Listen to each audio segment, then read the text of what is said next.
This is my man E, the Wilder hater. Y'all know who he is. I'm Rick Muhammad, Brawler Sports Media in the building.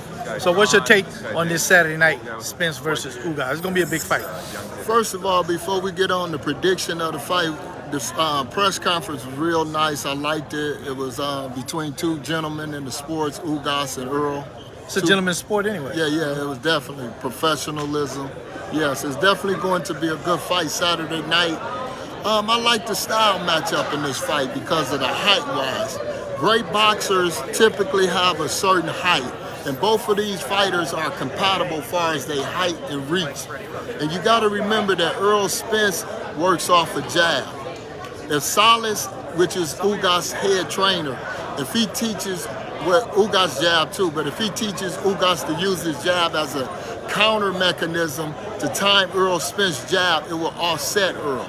Because Earl is a man that sticks behind a 1-2. He uses his jab to set up other punches. So that's going to be very critical. As he should. Yes, but that's going to be very critical because it's going to throw Earl off. So I see this fight going later in the rounds, but I believe Earl Spence, once he lands a couple more power shots than Ugas, he can get a late round stoppage. So I definitely agree with what Earl's saying. He will get a stoppage in this fight, in my opinion. I predicted this about a year ago that Earl will TKO Ugas. But with Earl as a seasoned professional fighter, he knows what the style matchup with Ugas. That's how he kind of figure it's going to be a knockout. A lot of the experts, this is a fight that you should, if you're a betting guy or something like that, take a chance with Earl knocking him out, because Earl ain't had a knockout for a while. So in my opinion, I believe Earl will get this one because, like I said, with Ugas' punch selection, looping shots, and Ugas is planted on the ground.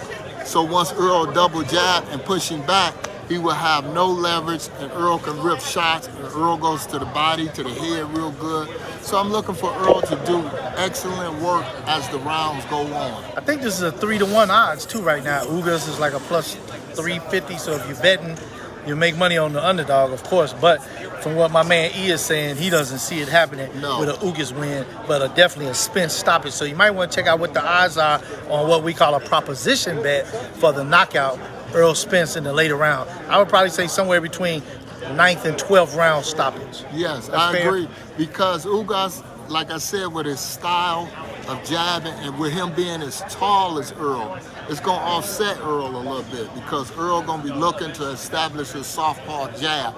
And Ugas going to be jabbing with him, knocking his jab down and countering him with a jab. So that's going to be offsetting Earl. It's going to be, so Earl ain't going to be able to get the other shots in until Earl, tighten up his guard and just walk Ugas down. Make Ugas punch, and then he can pick his shots and make off. mistakes. And then Earl going to start digging and get the late round. Like he does. He goes to the body very well.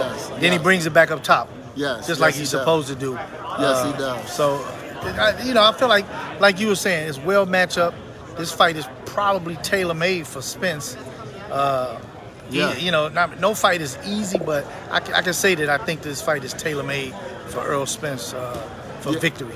Yes, because Ugas, even though he throws combination punches, they're not, really crisp 1-2s. You know what I'm saying? Right. 1-2s and spin out of there. See, he's not the typical traditional 1-2 guy. His punches is wide. All over the place. Yeah, his punches is like that. So Earl should better pick those off. And he pretty should good. shoot him from the shoulders, tight. Yeah, so Earl gonna pick all catch that and off. shoot. Earl gonna catch and shoot and counter punch. Exactly. And that's where the success in setting up the knockout comes in. Exactly. As the fight go on. So after about 6-7 rounds, you're gonna see the transformation. The first 5 or 6 rounds gonna be competitive. I give it Earl maybe 4-2 because Ugas gonna be landing effective. Then after that, Earl should take over and go for the pick him stop. apart. Yeah. Well, that's it for now.